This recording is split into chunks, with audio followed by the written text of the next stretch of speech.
And Bill, I want to start with you. Um, you've advised many students, just like you have with Alessandra and Dan. What do students need to be thinking about to do their LTV calculation well?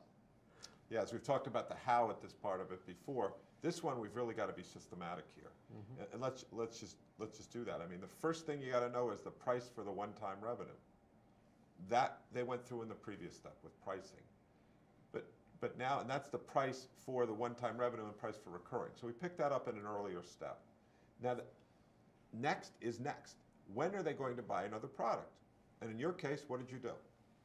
So we looked at what was happening in the industry today, and how people were using fitness trackers of the most famous brands, and we saw that roughly after 3 years, technology either breaks down or there's something new, and people buy another one, right? If you think of how many years you've been using the same computer, right? Usually people change computers also every 2 to 3 years, and that's kind of the proxies we use and the benchmark we've used to calculate our own LTV. So that's very common. How do you do this?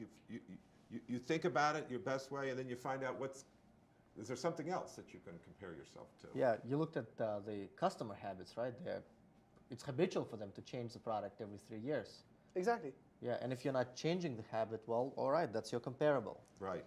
But it could be obsolescence of technology. It could be changing of styles, right?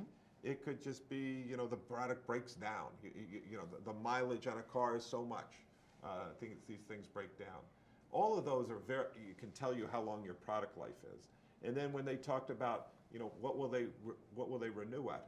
They have 60%, and they had a good justification for that, thinking about, you use Fitbit again, which is a very good, proxy or close representative to it.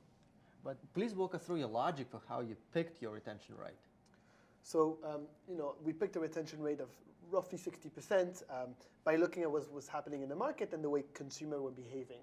And we're slightly above the standards because we're targeting this very precise group of athletes that have this precise need, and we build a solution for them. So we're very confident that they're going to buy it again as we issue a new product or as we have a new version of it. It's market research, looking at what's out there, looking at how people behave, and then think of our business, our solution, and trying to find something that makes sense. And I think this is important, Dean. They're triangulating not just by saying this is all we're doing. They're looking around them to see other things that are similar again. And that's very, very powerful. And so to me, that sounds very credible. I don't know what it sounds like to you, but that sounds very credible. And we have nothing better to work on. So I think that's very good for planning purposes.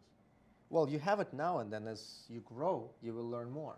Exactly. As we get data, we can verify whether or not our assumptions were right, and if they're not, we can change them, update them, and if we're right, good for us, because we know it will work.